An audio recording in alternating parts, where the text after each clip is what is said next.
let me give you a quick introduction about him. So, Love Zohar is a seasoned governance, risk, and compliance professional and certified ISO lead implementer with over a decade of experience in cybersecurity and information security training.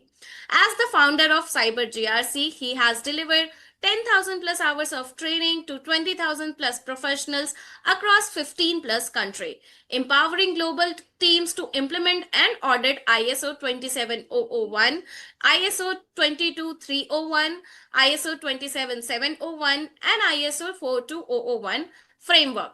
Loves practical hands-on teaching style, bridge technical depth with real-world application, making complex GRC concept simple and actionable. He holds multiple certification including ISO 27001 and 42001 lead implementer, CompTIA Security Plus, ITIL V4, CCNA, and Prince 2 practitioner. Hello, everyone, and welcome back to GRC Gupshup, where governance meets strategy, risk means responsibility, and compliance becomes career growth.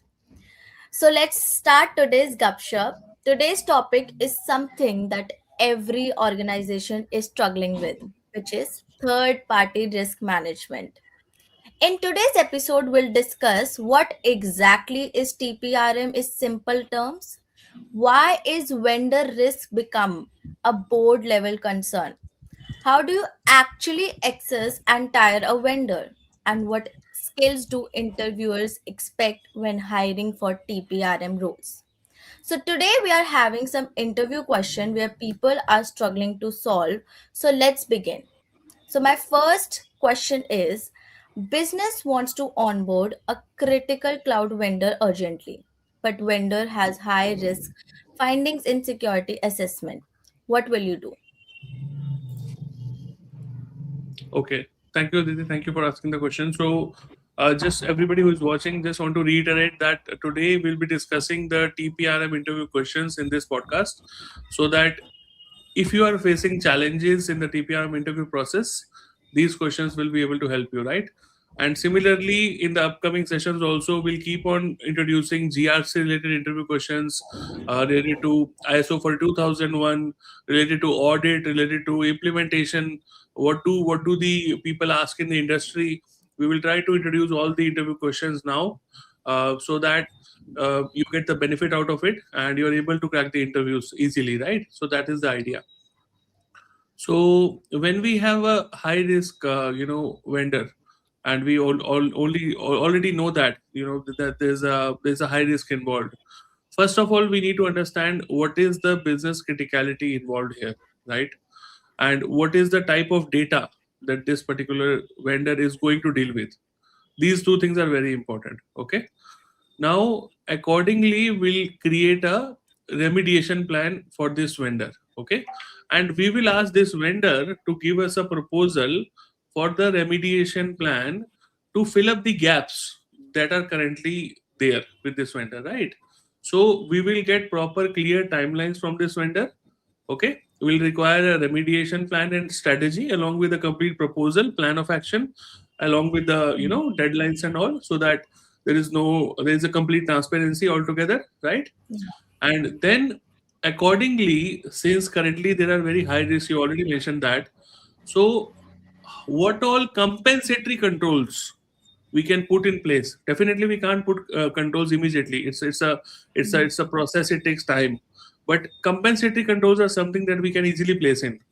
Okay, for example, instead of a CCTV camera, I can put a fencing. Okay, because a CCTV camera also tries to act as a deterrent control, and people, when they see CCTV camera, they don't want to enter the premise, right? Similarly, if you put a fencing, people have the same feeling, right? So objective is achieved. Okay, so here you want to do the same thing, implement compensatory controls in this case.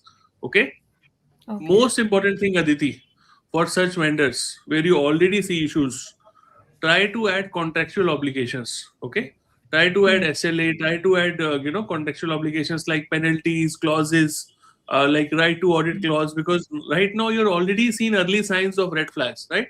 So this is very important. Always inform the senior management, very important tip. Do not take any decision on your own.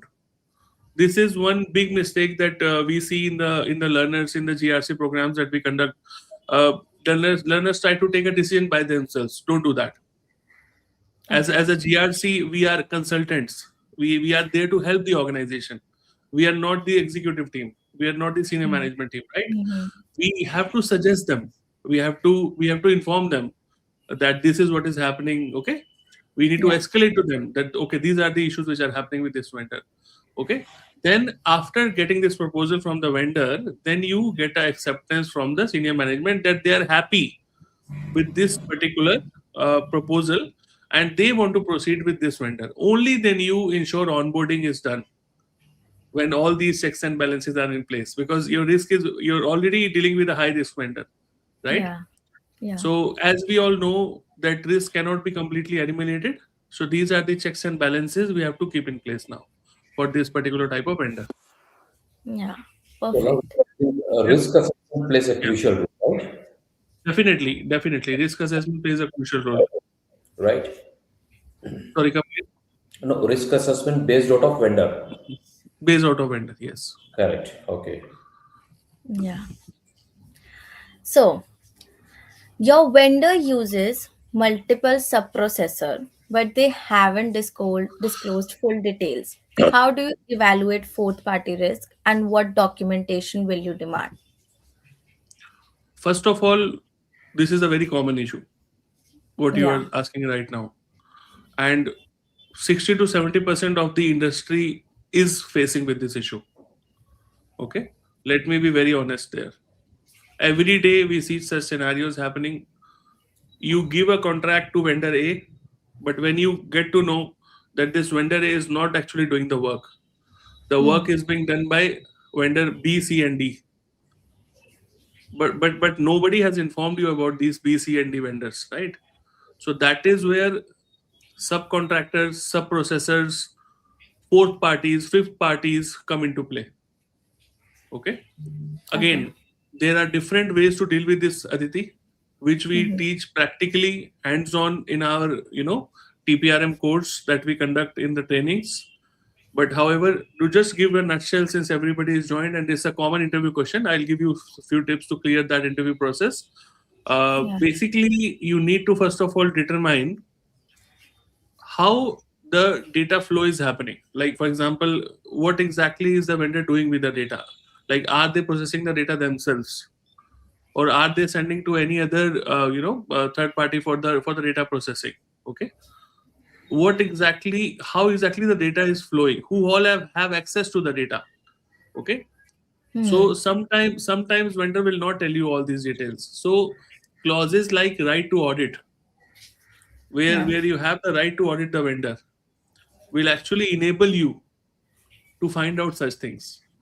Okay, because when Hmm. you are at the vendor side, that is where you can find out all these things happening, right?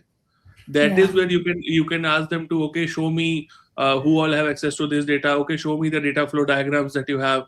Okay, so this is how basically you can start to assess what all subprocessors, what all third parties are involved in this particular process by asking different questions. For example, if there is a vendor, who all have access to the data, how are you Yeah. storing the data, where are you storing the data, are you using controls or not? If not, then who is deploying the controls? If controls are deployed, then how are you archiving the data? If archival Hmm. is done, then who is doing the archival? Okay, so all these questions now you need to ask, because at some place vendor A will say, no, this is not being done by me, this is done by vendor B. That is a Okay. place where you can actually get into detail that why this vendor B is involved, first of all, and secondly, you can ask them that why this was not disclosed to us, like you mentioned in the question, this was not disclosed, right? Yeah. So this is very important. Okay, so what we do initially to avoid such situation, we do a proactive contractual obligation in the contractual terms itself, stating that in case of any onboarding of any sub-processor or a fourth party, approval has to be taken from the organization itself. Okay. If during the tenure of the service, if we are able to find that there are subprocessors involved or there are fourth parties involved, so we will immediately revoke the contract. We have to do such measures in place, right? Otherwise, though, Vidya, Aditi, koi bhi nahi batayega. We know that, right? If Hmm. even if you put a penalty on them, until and unless you do that, nobody will tell you. Hmm. For example, if CyberGRC has taken a contract from a company of implementation of ISO 27001, and now CyberGRC is asking a bunch of freelancers to do that project, how will the company know? Yeah. Okay.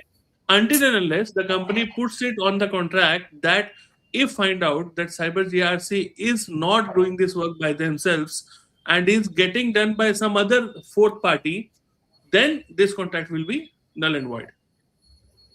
Then Okay. CyberGRC will come into a compulsion, right? So this is how it starts with. Okay, and again, as I said, these are small tips and tricks which are we are sharing here. You can ask Jayant. Much more is getting covered hands-on, practical when we are during the sessions, right, Jayant?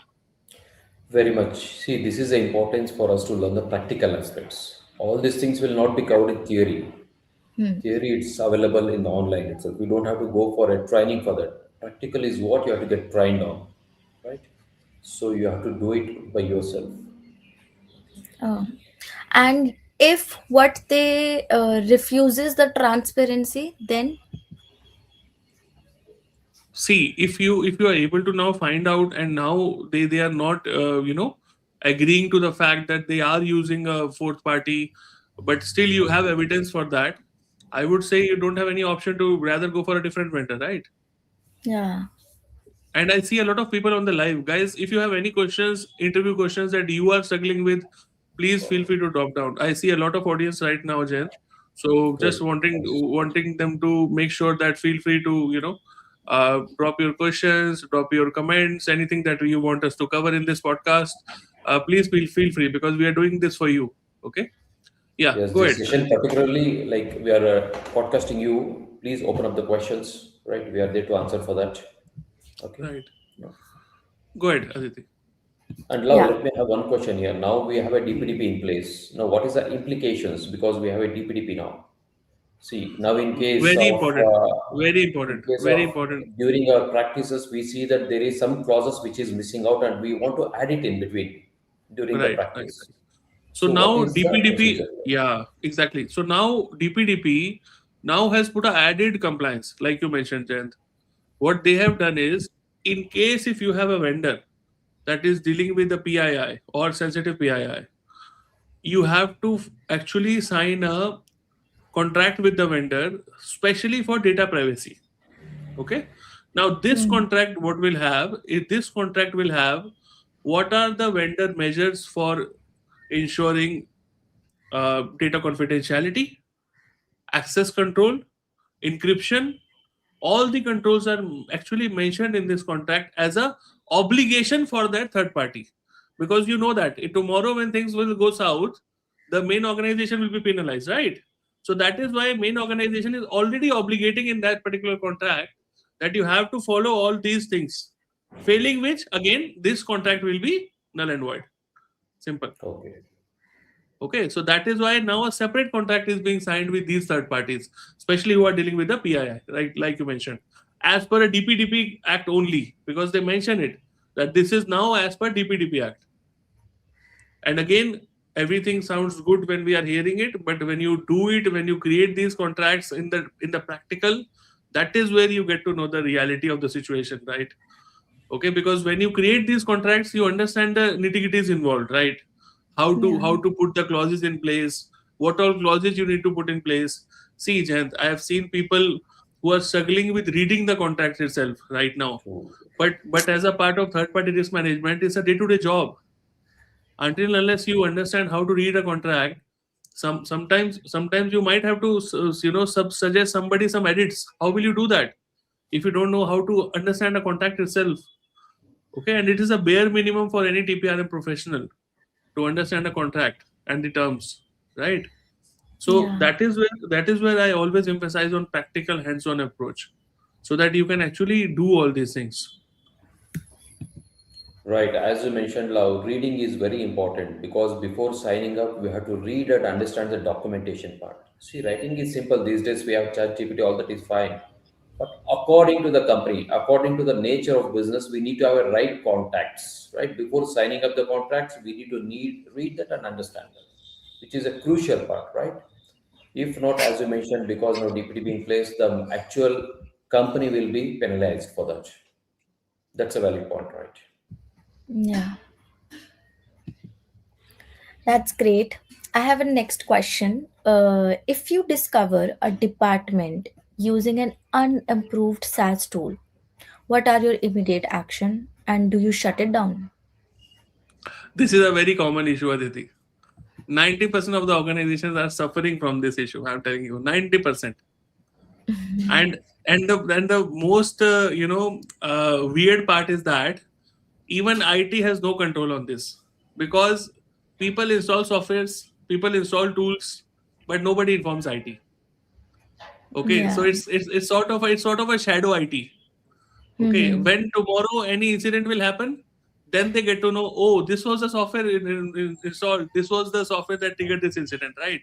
But in the Mm-hmm. beginning, nobody knows that even this software exists on a user's machine.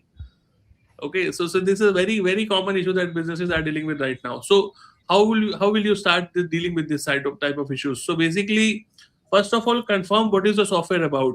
Okay, confirm the Yeah. name of the software, confirm the version of the software, confirm who is the owner of the software, whether it's a pirated software or not, whether it's a open source software or not, whether it's a licensed software or not. Okay, what is the Mm-hmm. purpose of this software? Okay, why was this software being used? Then after that, try to confirm what all data was being used by the software, right? What type of data was involved? Was it a PII? Was it a financial data? Was it a Mm-hmm. confidential data? Was it a what type of data is involved, right?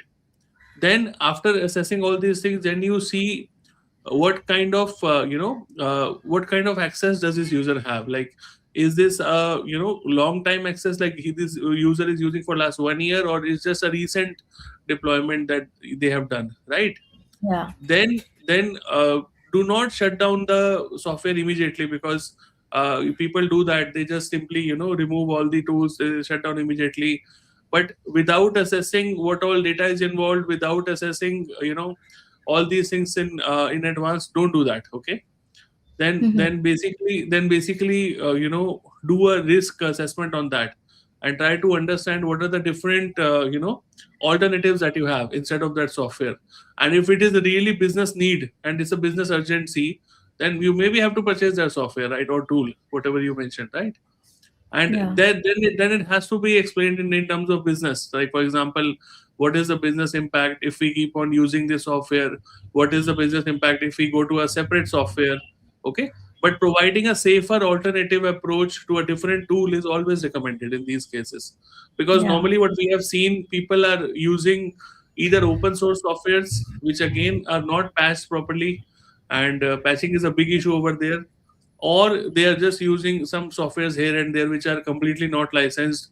So it becomes a very big issue later on. Okay, Yeah. so these are some of the tips that and most importantly, apart from all these things, Aditi, you have to educate your users that do Mm-hmm. not install any such softwares, because at the end of the day, user awareness, user education is most important, because if you'll not educate them, they'll again do it tomorrow.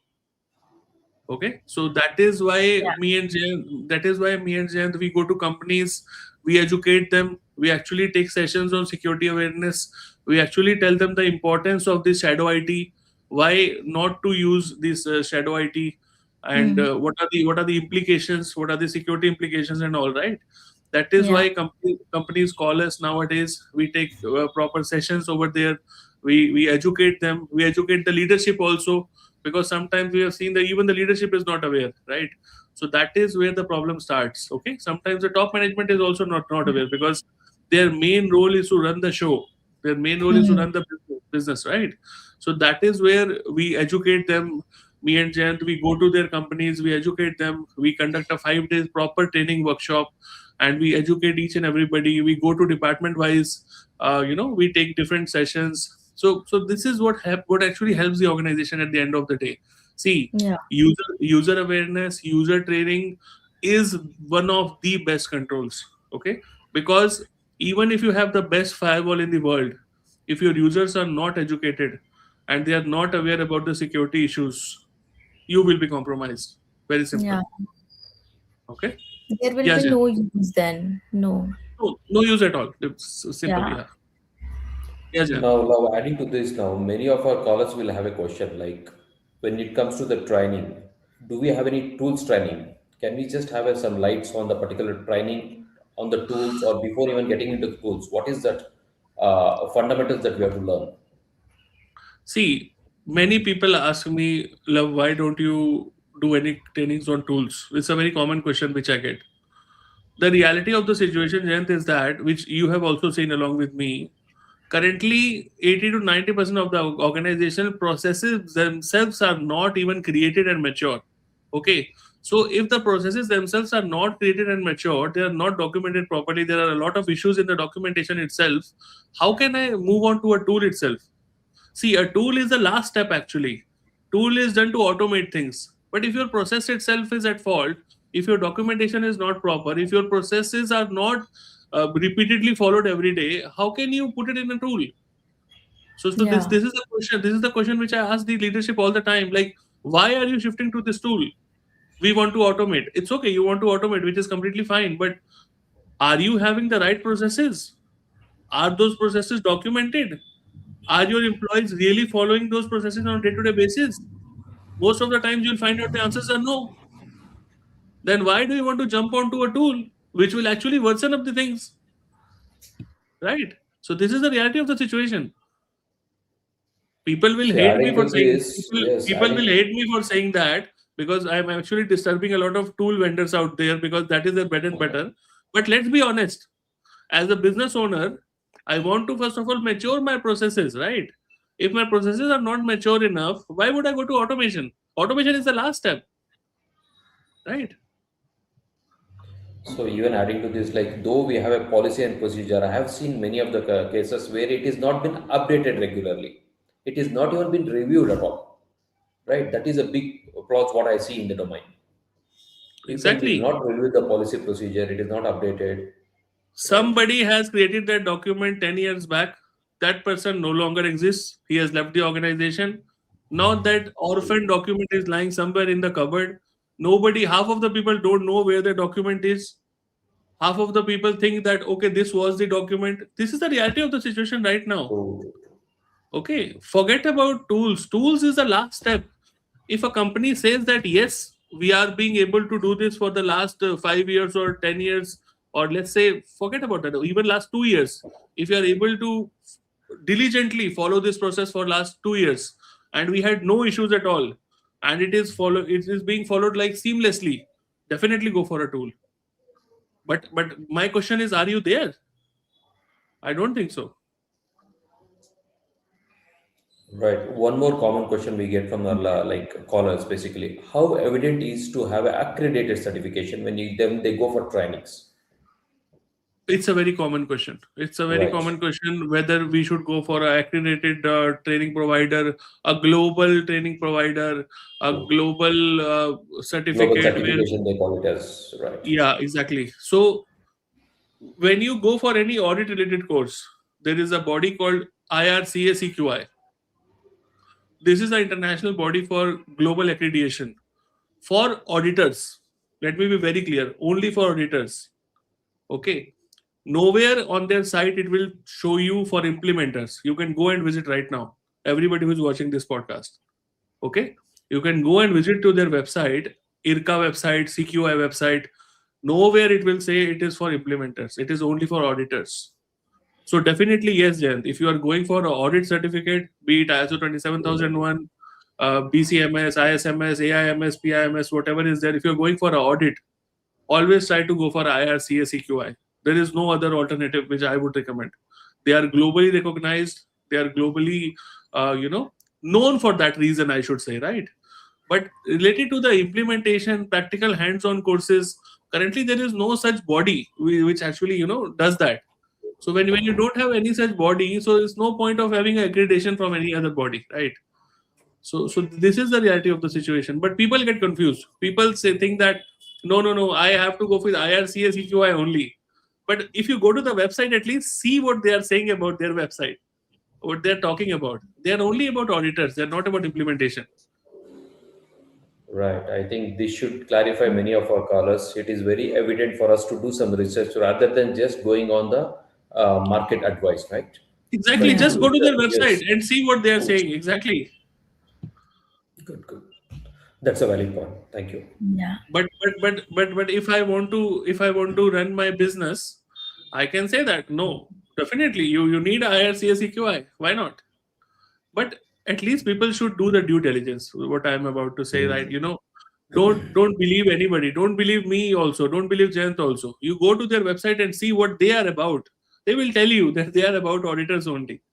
It's an association. It's a group of auditors globally. They have a body, IRCSEQI. Okay, they are recognized for that. They're there for that actually. Definitely go for IRCSEQI. But for implementation, no such body actually is there right now. True, true, true. That's what we Yeah. want to advise all our learners, all our callers basically do some research. What is happening in the domain? Don't even blindly believe even CyberGRC, neither love, neither me. You do have Exactly. your own work, right? Exactly. Come with the Don't data, believe ask the anyone. questions. Yeah. Be Exactly. ready with your questions because it's your time, your money. We value for that. Yeah. Exactly. Your hard-earned money, I would Right. say. Your True, true. hard-earned money. Okay. Yeah. So my next is if you realize a vendor contract expired 3 months ago, but services are going on, what risk does this create and what immediate steps will you take?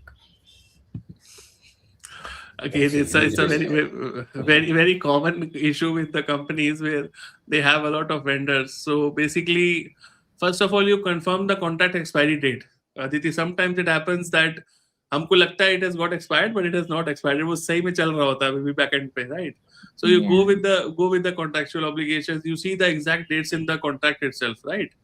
And then you inform your vendor relationship manager or whoever is taking the or procurement manager immediately about this issue. Okay, and then you Mm. review about the scope of the services that they were actually delivering to you. Okay, what were the services involved, again assessing what type of data was involved, data sensitivity of the data that was being involved, criticality of the vendor, whether it's a business critical vendor or not.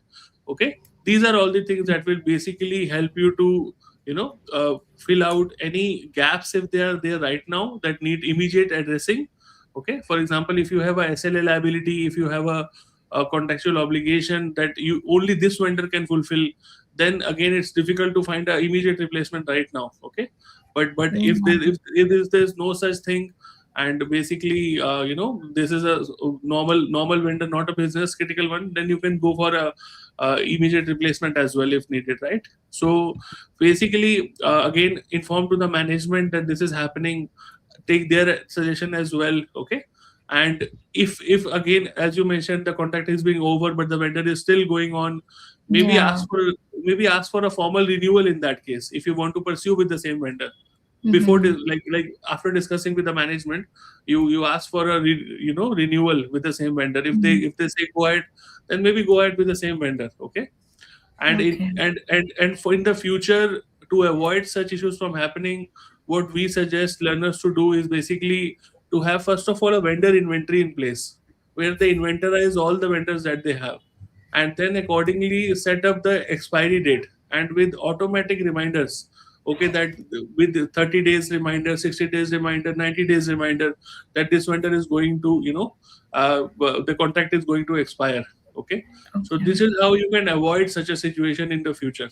Okay, and one more thing which is a part of due diligence as well, we need to always keep on reviewing the vendor contracts. If we do it at a half yearly basis also, we get to know that okay, after a few months this vendor is about to expire, right? So reviewing the contractual obligations after a certain interval again is a very good best practice, I would say, from a TPRM perspective. Okay, but if there is no active contract, basically you are at a huge risk. So please avoid that situation. Always track the vendor, always have a proper due diligence in place for the contractual obligations. Okay, this is one thing I would highly suggest. Yeah, Well, another that's point, Love, I think what are the job roles that freshers, after completing a practical hands-on training, that they can target on? For TPRM, right? TPRM, yes. TPRM analyst, TPRM analyst, TPRM Right. associate. Mhm. Yeah, these are all the roles which are available for a fresher. Yeah, And what if market somebody has about 2 or 3 years of experience in the same again. domain? Senior TPRM analyst, TPRM team lead. All these roles are there. So TPRM now, Jen, is a function altogether. TPRM now is basically a department altogether. In big companies, you will see TPRM as a function where you have 10, 20 people all together working. Okay, so because big companies have thousands of vendors, yeah, we know that, right? True, So true, true, true. it's a big issue for them. Some companies, what they have done, they have outsourced this function of TPRM to a third party.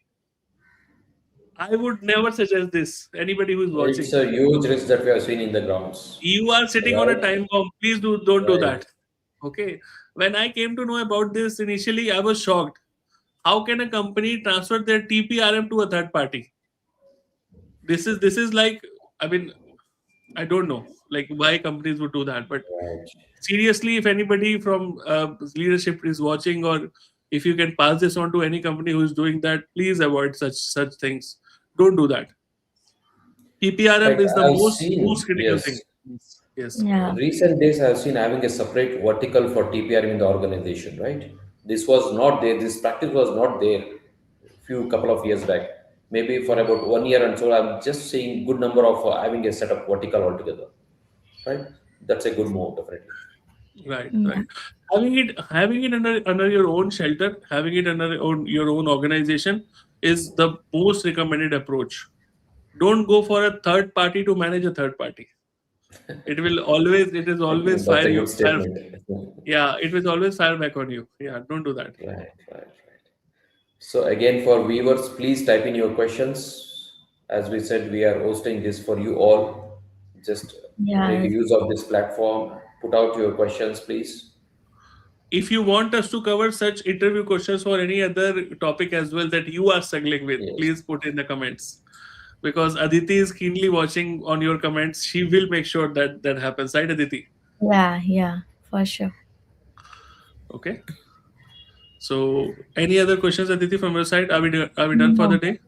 Yeah, Good, good, good. Anything you want to add before we go? Well, that's a great insight for particularly who is targeting for the TPRM roles, wherein we are covering interview questions. If you have any questions, please type in here. If not, you can just call us back on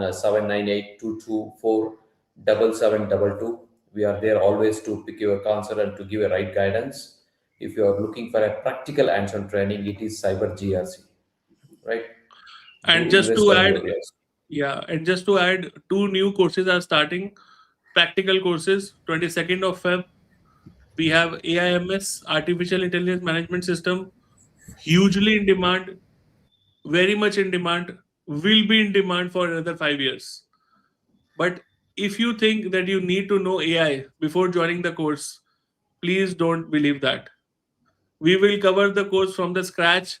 We will educate you about AI. We will educate you about machine learning. Everything we will do. Just get enrolled. That's it.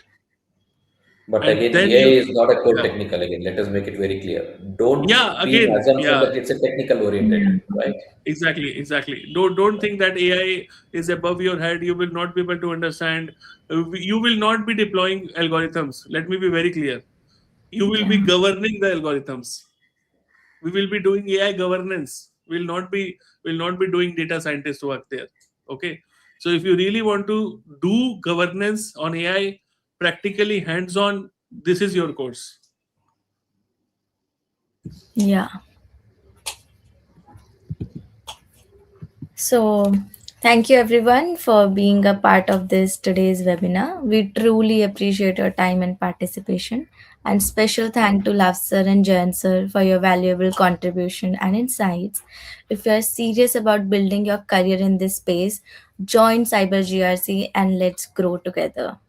And see you tomorrow with another Gupshup. Thank you. Thank you. Thank you. Take care.